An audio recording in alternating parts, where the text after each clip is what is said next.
Hey guys, for this treat meeting, we're heading outdoors and we have a guest chef, Mama Hen for Outdoor Chef. She's gonna teach us some cool hacks you can use at your next campfire. Learn how to make a panini press for outdoors, and all you're gonna need is 2 bricks and an adult to help you build a fire. So the first thing you're gonna do is you're gonna get your bricks and you're gonna lay them on top of the fire just like this. And you want them to sit there until they get good and hot. Usually it takes about 20 to 30 minutes. And while they're doing that, then we're gonna work on something else. All right guys, now we're gonna teach you how to make a cooker for a hot dog out of a Pringles can. So the first thing you need to do, my favorite thing you're gonna have to do is empty the Pringles can. So just, crack them open and just take your little bag over here. We already cracked open one and emptied it, but you can just empty it. You can use this for a part of your meal with your hot dog later. And then the next thing you're gonna do is you're gonna take a knife with your parents' help. I prefer scissors, but we have a knife, and you're just gonna cut a rectangle about the same size width as the nutritional facts on the back. So we're just gonna use that as a guide, and we're gonna cut a rectangle out of our box, out of our little can. I'm gonna say this again. Make sure you have parental help with this part, at least to get you started, especially if you have scissors. That's much easier to use than this crazy looking knife. You're just gonna cut nice little slit in your Pringles can. Let me look a little flap. You're gonna save that flap for later. Thanks. Okay, save that little thing for later because it's gonna be like your stand so that your Pringles can doesn't roll. After you've gotten your Pringles can done, you're gonna look for, don't forget to get your screwdriver. So we use a little baby screwdriver. It looks kind of like this, little bitty one. You're gonna take your can, flip it upside down, and you need a hole in the top. Straight to the top, or you'd easier just to get it and pop it with a hammer. So nice little top there. And you're gonna do the same thing with the top. Just right through, all the way through. Next part is you're gonna stick your skewer through the top of your Pringles top, all the way through, just like that, and that's gonna be your top. And then you're gonna take your saran wrap,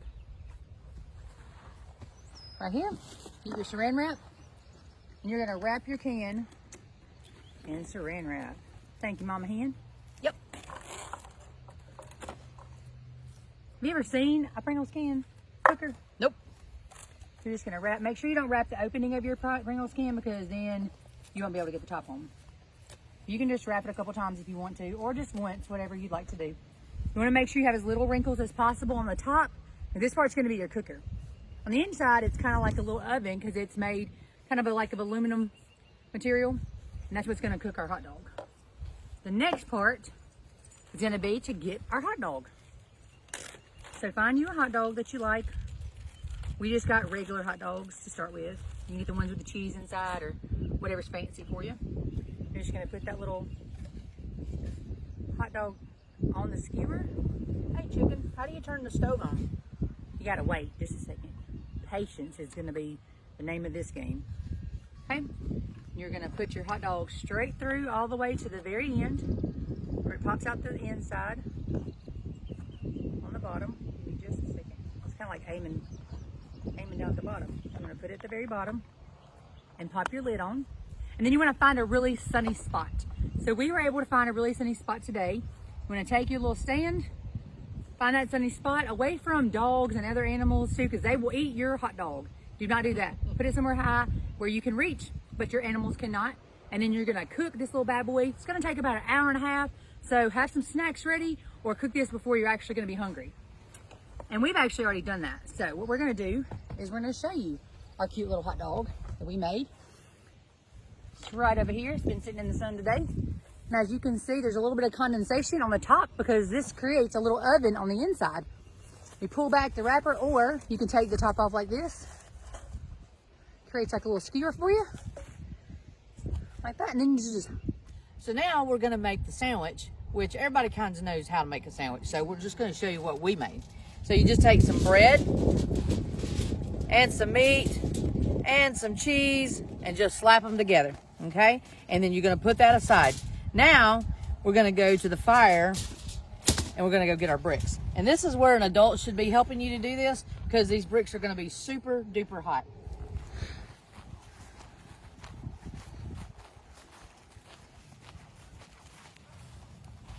So we're gonna do this one at a time.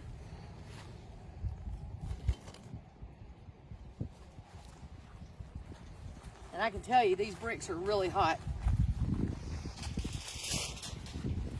We're gonna bring them over, and we peeled off a little bit of aluminum foil. Parents, just put it in the middle, fold it over one time. Use your glove, use your oven mitt, because like I said, these bricks are super duper hot. There's one. We're gonna go get the other.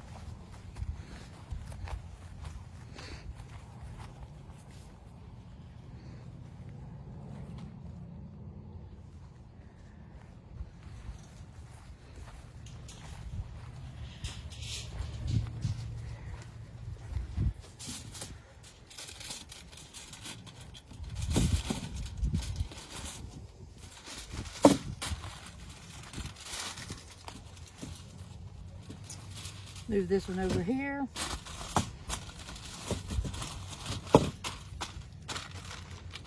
Okay, so now we have the top and bottom for our panini. We're gonna have one more piece of foil so that we don't burn the wood. We're gonna put our bottom brick down first. We're going to take our sandwich and lay it across the bottom brick. And then we're going to take our other brick and put it on top, okay? And we're just going to leave it there for about 3 to 5 minutes, depending on how well done you like your sandwich. And then we'll get back to you and we'll show you what the end product looks like. Hey guys, I'm ready to check the panini. What about you? Let's see. I think it smells like it's done. And, oh wow, look at that. Cheesy goodness. Oh my goodness, look at that. Nice and toasty brown. Oh, I can't wait to bite into this. Let's see what we have. Oh wow, look at that. Oh,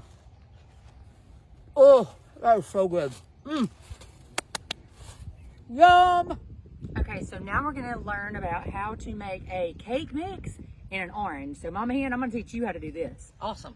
Okay, so what you're gonna need is an orange, a paring knife, and if you are a younger girl, you definitely want your parents' help. And you're gonna need a cake mix. We've already mixed ours up. We chose chocolate because chocolate and orange kind of go well together. You're gonna need a cake mix and all the ingredients that it goes in to make that cake mix. Cutting board and aluminum foil. Those are all your ingredients and materials.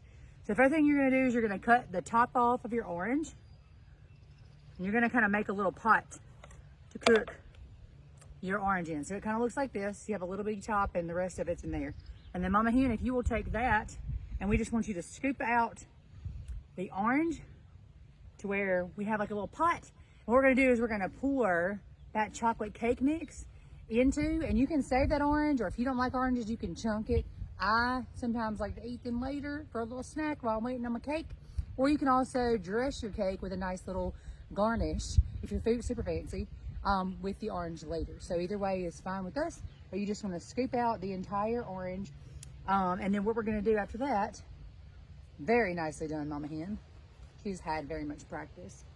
So good, awesome. And if you have a little bit of orange in there, that's okay. That's just gonna make your cake batter more flavorful, especially if you like oranges.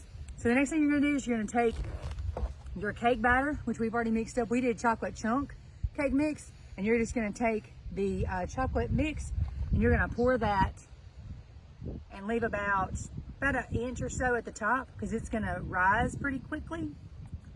The next thing you're gonna do is you're going to put your top back onto your orange. Mama Hen, if you can cut off about a pretty good square of aluminum foil. When do we get to lick the spoon? No.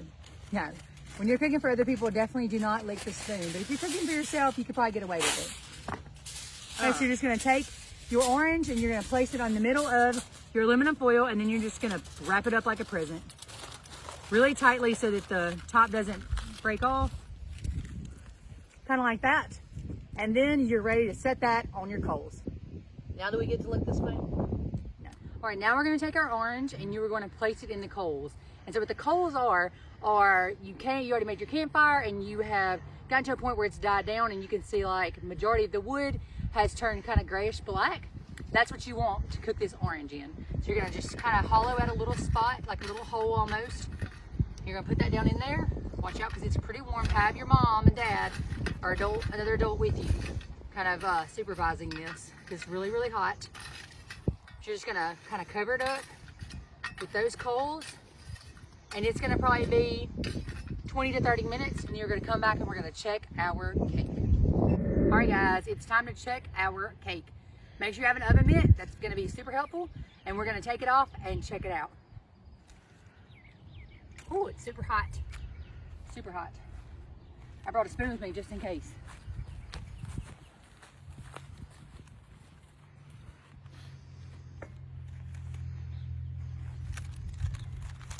Yeah, be very careful with that. Use your hot mitt if you need to.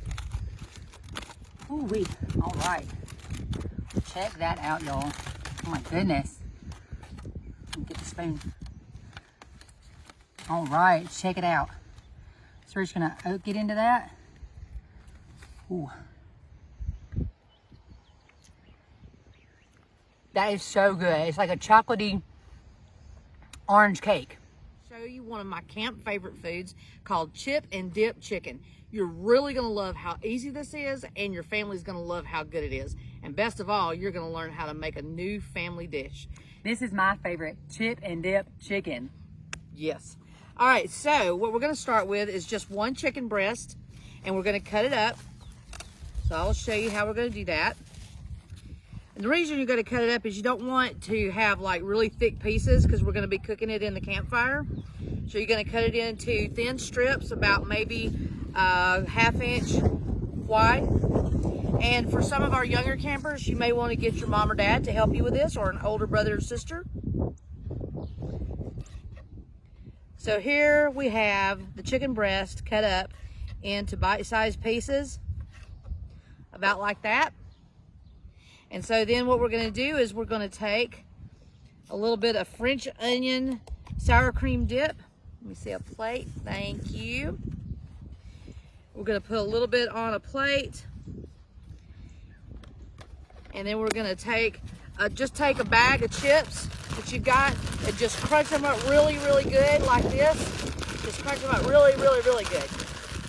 And we're gonna put some on a plate. My favorite are to get like the regular, just original chips with the ruffles because it gives it more flavor and more depth.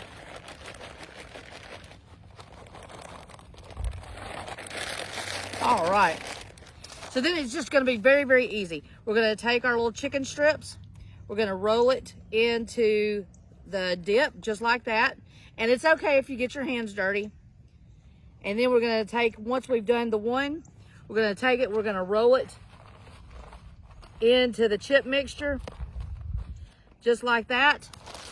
And then we're gonna repeat until we've got all the pieces done. So you may wanna stop it.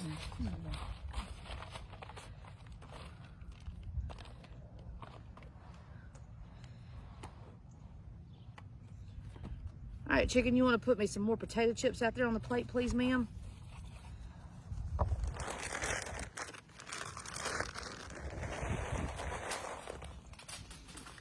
It's a little windy out here today. It is. Makes it a good day, though, to get outside and do a campfire. You can actually start adding them to the aluminum foil. Okay. Just put them on the aluminum foil. Okay.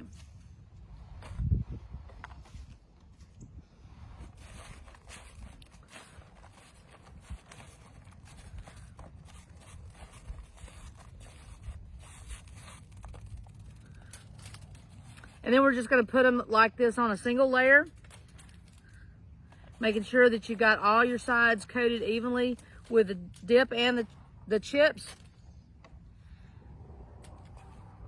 Okay. And then we're gonna do what is called a pharmacy fold, where you pick it up and you twist it over a couple of times, and then you're gonna fold each end in. And the reason we're gonna do that is that's gonna lock in the moisture, so while it's cooking in the campfire, you don't lose any of the heat, you don't lose any of the moisture, and it's gonna turn out super duper yummy. All right, so what's next will be putting it into the fire. Okay, so now what you're gonna do is take your chipping of chicken, you're gonna place it in the coals. The coals, like I said earlier, is basically just your wood that's died down and it's burned all the way down, so it's kind of a blackish gray color. You're just gonna cover this, pretty much, not cover it, but lay it on top of the coals.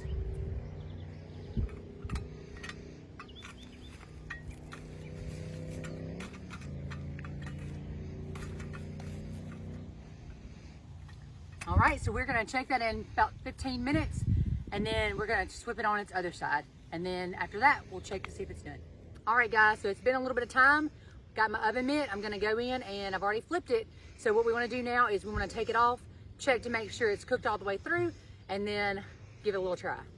So we're gonna take it off of the hot coals. Be careful because it is very, very hot. We're gonna take it off, take it over to our little table. We're gonna give it a try. So you want like a fork or something.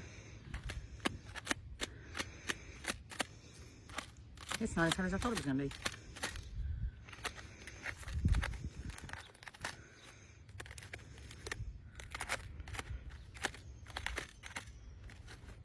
All right, ladies, guys, everybody, y'all come check this out. This is what your chicken should look like when you're done. But just need to be careful. When I take a piece out, that's why we cut them really small. When I take a piece out, when I cut it, make sure there's no pink inside. Then we're gonna give it a taste. Let me get some chips on there. That's how chip and dip chicken should taste. Lovely, so good. Hey guys, we hope you had fun learning how to cook a camp meal with us. Now go out there and impress all your camp buddies with your new camping skills.